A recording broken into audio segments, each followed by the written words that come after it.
Would you like to get more done with your team? Execution we're talking about. If that's what you'd like to accomplish, you're in the right place. Let's get started.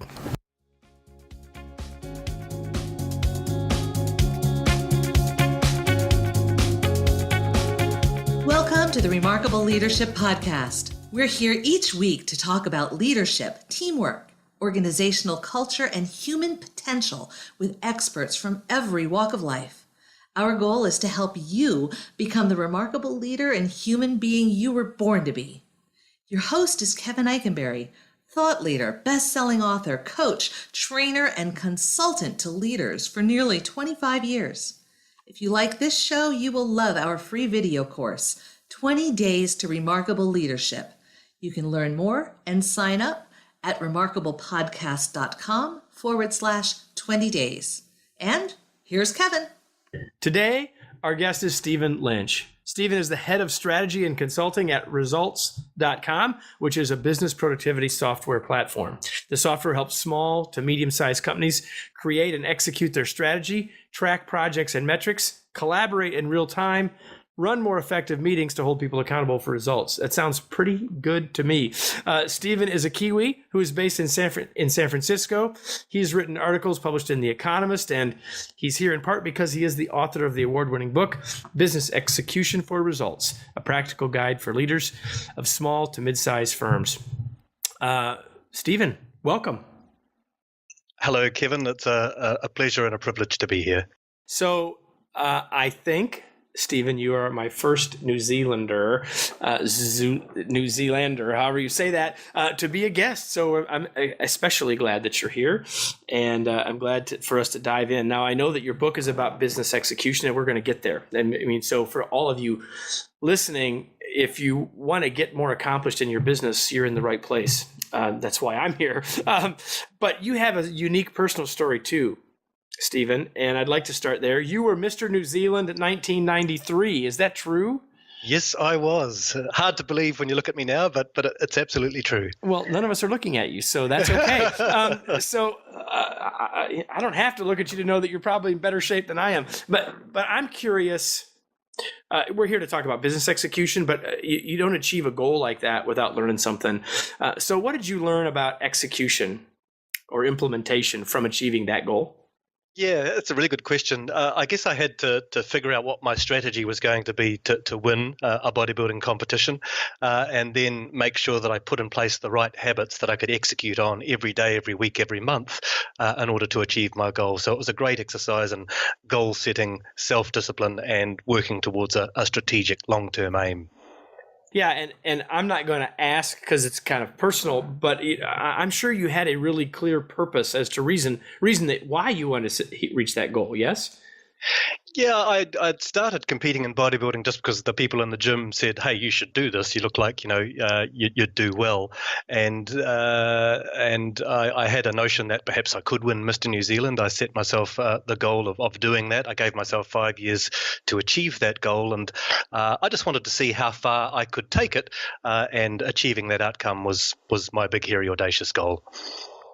Well, in our businesses, whether we're a leader in the business, whether it's our business, regardless, I mean, we probably have some of those big, hairy, audacious goals, to use your words there. And I think that it's important for us to think about that. And most of us have them, but yet we don't always achieve them.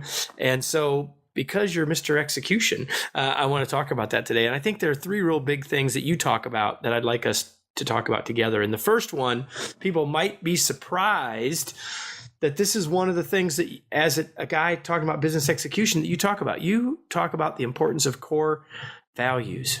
So why is that one of the most important points for us to execute successfully? Yeah, I guess whatever you're trying to achieve as an organization, you need to make sure that you've got the right people on board who share the same core values, who are able to use a common framework with which to make good decisions to support you in the execution of your strategy. And I get to see a lot of clients working on their strategies, working on their goals by virtue of our software platform. And one of the components is that they capture their core values as well. And one of the things that I've seen that in order to build a company that can execute execute your strategy, you need real core values. And core values I define as the behaviors you expect from all of your people, from the CEO through to the most junior entry-level role. And they're clear statements about how you expect every person in your company to act. But I guess here's the catch. Simply writing down some rules for behavior and posting them on a wall, it doesn't work. The core values you come up with must be unique to your company and unique to your culture.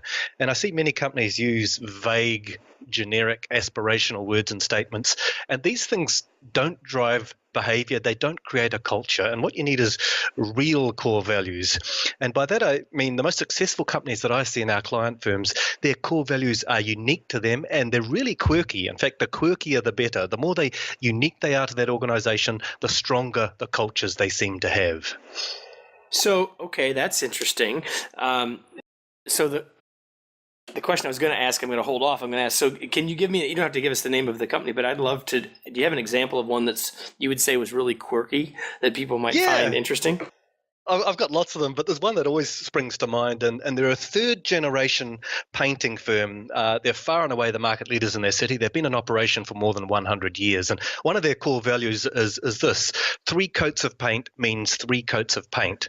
So I always like to imagine you're a 15-year-old, you're leaving school and joining this painting firm. It's your first job. With core values that are expressed like that, you know exactly what sort of behavior is expected of you. It's not an ambiguous term like integrity.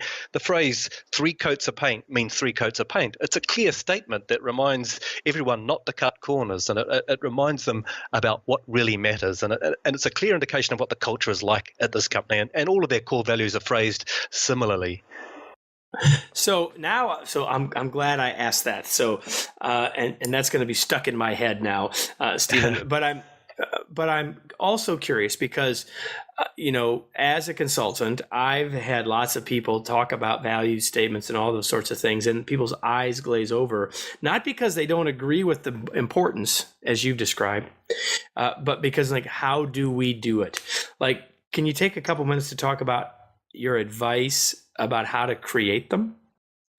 Yeah, I mean, there's a number of different processes you can go through, and it's really looking at the behaviors that are common to your top performing people, the people whose behaviors you'd like everyone to role model, and distilling a set of behaviors that you believe are common to your culture and the culture that you're trying to create.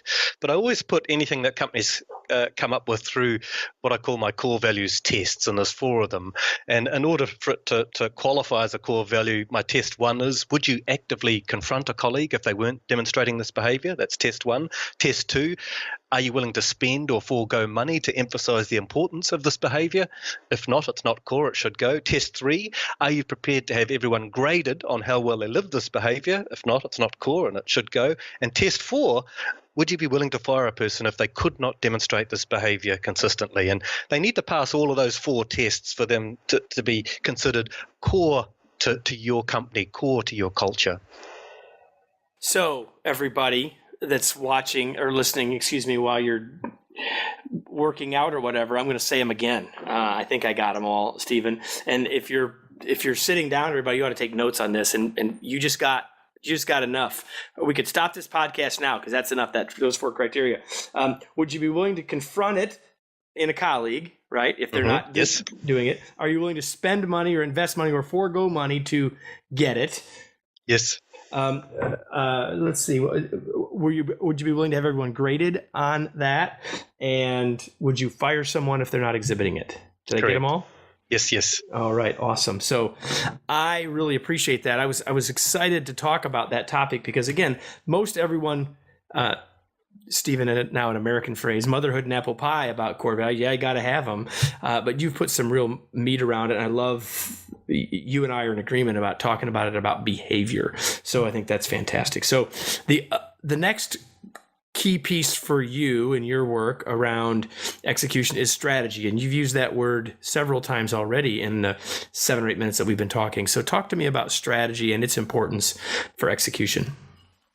Yeah, I mean, I get a lot of companies just contacting me to speak about strategy, because our software platform's designed to help companies execute their strategy, and a lot of business leaders want help with their strategic plans, and I know that's something that you help business leaders with.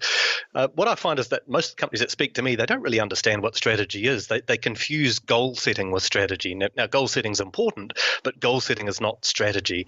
And most companies that speak with me, that they've done an exercise in goal setting, and they say, we want to grow our business, and I go, well, that's great, but growth's not strategy. And they say, well, we want to improve the quality of what we do, and I go, yeah, that's great too, but quality improvement, no, that's not strategy either. Or they say, we want to be more efficient, and I go, well, that's great, but no, that's not strategy either. Or they want to beat their competitors, and I go, well, that's great too, but no, that's not strategy either. And so what is real strategy? It's about understanding how your industry is likely to play out and getting very clear on the few pivotal strategic moves that your company needs to make in order to position yourself for future success in your industry. Well stated. And I would agree with you. Most people don't really have that, haven't really thought about it in that way. So it's an external view as well as an internal one, correct? Yeah, the way I like to describe it is that you've got to operate with what I call dual vision, DUAL, dual vision. You need to have one eye looking through the microscope, looking at your business as it is right now, and work on improving what is. But you've also got to have one eye looking through the telescope, looking out to the future, on the horizon, and creating what will be. And most companies are pretty good at the first part. They're pretty good at looking through the microscope, setting goals and choosing projects to improve what is. But where they struggle is the looking through the telescope part, creating what will be, which is setting your company up for future success, which in some cases it might mean becoming something very different to what it is that you're doing right now. Agreed. The third thing that you talk about, and I know that your software focuses on a lot, is metrics. Another one of those words, Stephen, that everyone nods about, right? You've got three really important things that a lot of people will agree with in principle, but don't necessarily always implement. So talk about metrics. Yeah, most companies, when they start using our software platform, they've got a whole lot of outcome measures that they want to track, and that's fine. Outcomes, results are important, but you really need to identify the key drivers of those outcomes, the activity measures, the effectiveness measures that create the outcomes you're looking for. And we set these up as goals, and we track them in the results.com software platform. But where I see, I guess, a great many companies come unstuck is that the business owners, the business leaders, that they're optimists by nature, and they like setting challenging goals. They call them stretch goals. But what I often see is that they set the target level of performance so high that people seldom, if ever, reach those targets. And they justify it by saying, well, we're aiming for the stars and we might reach the moon. And I get why you want to do that. But rather than motivating your people, and in my experience, it actually has the opposite effect. It demotivates people if they think they've got no chance of achieving the goal. And when you're making their performance visible using a software dashboard, the proof is in their face every day. And if you're not careful, they can become apathetic. They go, well, I'm in the red, everyone else is in the red. Being in the red's just the way things are around here. And no, that's not okay. A culture of mediocrity develops if you let that be the case. Yeah, I agree 100% that the finding what I sometimes call the bigness balance. So what's big enough to be motivating and exciting, but not so big as to be demotivating, to your point. I think that's a super important thing. And I think your point about activity measures and not just results measures, say a little bit more about that, because I'm a big fan of those as well. Talk about that a little bit more in terms of how that can really help drive performance. Yeah, and you're absolutely right about it being a balancing act, Kevin. And for me, the way I help companies identify and capture and start measuring their key metrics or key performance indicators is, first of all, we identify all of the functional areas of the organization. We look at, well, okay, what are the key outcomes we're looking for in each of those functional areas? And then, okay, so what are the key activities that drive those outcomes, and what are the effectiveness measures that make sure that we're performing those activities to an acceptable standard? And setting target level of performance, my rule of thumb is that a good person, not a slacker, a good person doing a good job, they should be able to achieve that level of performance most of the time. And people say, well, how often is most of the time? And I'll say 9 times out of 10, 9 weeks out of 10, if you've got good people, again, not slackers, good people, they should be hitting that green level of performance, that target level of performance 9 times out of 10. And if you get people used to winning, you get this culture where people feel like winners. They go home at the end of the week feeling good about their job. And yes, you can ratchet up the performance threshold over time, but it's getting that balancing act right, where it's just the right amount of pressure to get someone fully engaged and fully productive. I love this idea of getting in the green most of the time, right? But yet, we can encourage and we can and those sorts of things, but getting to that place, I love your description that a good person 9 times out of 10 most of the time can get there. It's a really good way to look at it. And your point about when I feel like a winner, I'm going to come back next week in a better position to win again. And I think that gets missed too often in the workplace. And I think as leaders, that's a clear message for us to consider. Yeah, and that way, you will have some people who perhaps aren't making the grade, but they will be clearly obvious then, and it's up to their team leader, their manager, to coach and support them to get them to the required standard. Absolutely. So you're like me. You're out working with organizations and engaging with leaders across the spectrum, and yet you're leading too as the head of strategy and consulting at results.com. So I'm curious, what's a lesson that you've learned yourself? We're here talking as leaders to a bunch of other leaders listening. What's a lesson you've learned about leadership yourself? Very good question. I guess it's understanding who you are and what strengths and weaknesses you bring to the table. And for me, the strength I bring to the table as a leader is execution and task focused and getting things done. The weakness I bring to the table is that I'm not so strong on the people skills side of it, and I've had to shore up that aspect of my personality and so that it doesn't hold me back as a leader. So I really have to consciously focus on being more supportive and people focused in my role. And that's those don't have to be either or statements, but most of us listening are struggling with some version of that tension between those two, between task and people, between outcomes and others. And I think it's a really important. I'm really glad, Stephen, that you brought it up. I'm super glad that we're here talking about execution, right, and task, and outcome. And I'm really pleased that you brought that to the table, because I think that's the tension. There are some people listening say, "Man, this execution stuff, this is awesome. I got some great stuff from Stephen." There's others listening say, "Man, that's what I really need to work on." And I think it's great that you're willing to say, "Hey, you know what? That tension is something I deal with." And I think it's something that really, if people are honest, we all are dealing with and trying to work through. It's just a matter of where we sit on that spectrum. So I have been doing something, Stephen, for a while, and everyone, if you are listening, if you've been with me before, you sort of know where I'm headed. Stephen does not know where I'm headed unless he's listened to other podcasts, because I don't tell people I'm going to do this. So, Stephen, I'm starting to call this segment "The Experts Speak," and so here's what I'm going to do. I got 4 words for you. They're sort of. Oh wow! These are sort of 4 words that the 3 we've already talked about, like core values, strategy, and metrics, could have been on this list, but we've already talked about those in depth. I've got 4 words here that leaders talk about, that get discussed on podcasts and in books and stuff, and I really just want your take or your insight into these 4 words, sort of top of mind. What are your thoughts about these 4 words? Are you ready? Yes. First one is coaching. Essential to good management. Okay. The second one is accountability. It's meaningless without consequences. Well, and I'm curious how you would. I'm going to stop the game for just a second, because I'm curious. I'm curious how you would connect accountability to the execution work that you guys do. I mean, I love the fact you said it's meaningless without consequences, but how would you connect accountability to the stuff we were talking about earlier about execution?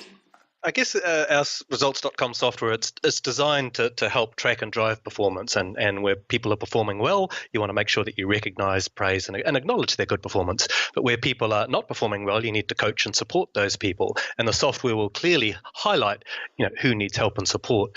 And in terms of accountability, I guess many leaders sort of they hope that accountability is going to take care of itself, but it doesn't. It's the leader or manager's job. They've got to actually speak to that person who's not performing about their performance and ask them what's happening here, and agree what actions need to be taken to address that performance, and follow up to make sure that those actions are being taken.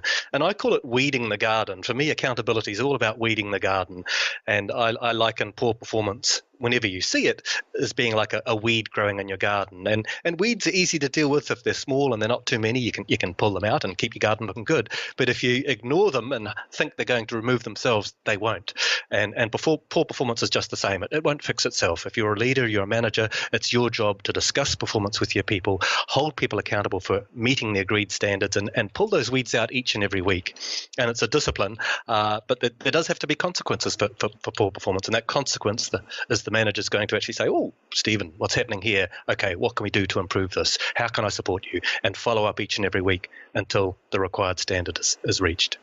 And so now you've just connected coaching and accountability together, because to which I would completely agree, right? Two more words back to the game. Engagement.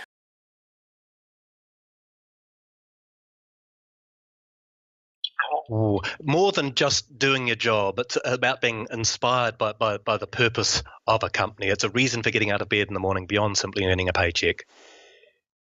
Awesome. And the last one is mindset.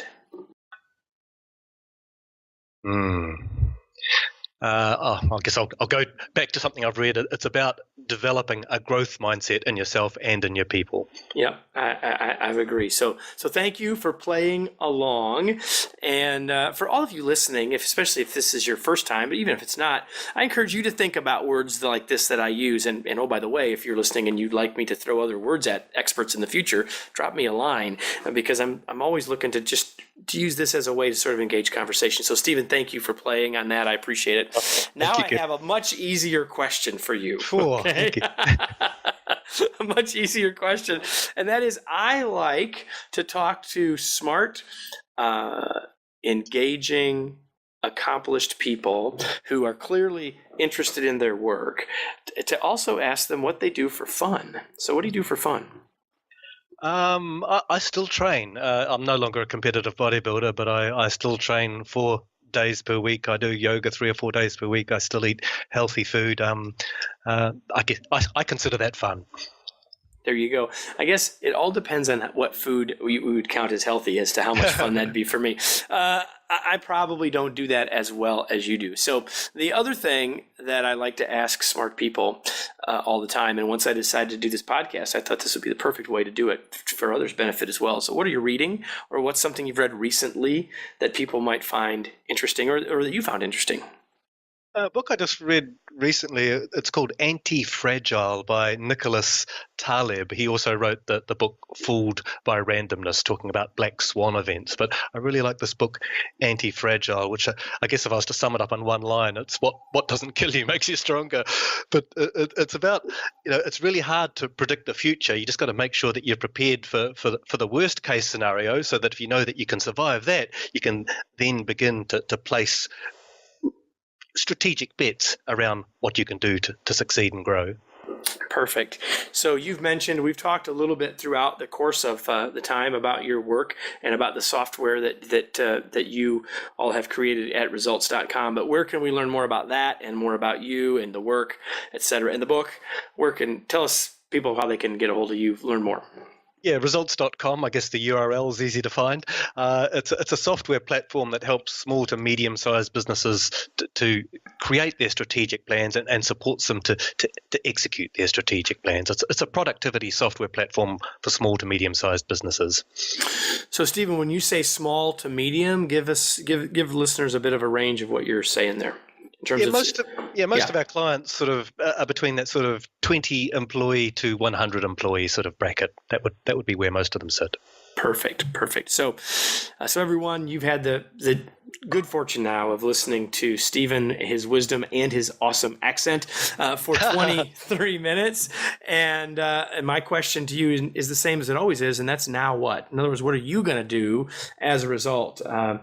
I'm guessing Stephen would agree with me. Now you got to go execute on something that you heard here. You got a lot of great ideas around what do core values really mean as it relates to the work and how that helps you get work accomplished. We talked about strategy. We talked about metrics. We talked specifically about activity measures and not just results measures. Here's the point. Think about what you got here and what you're going to go take action on, because without that, this wasn't all that valuable.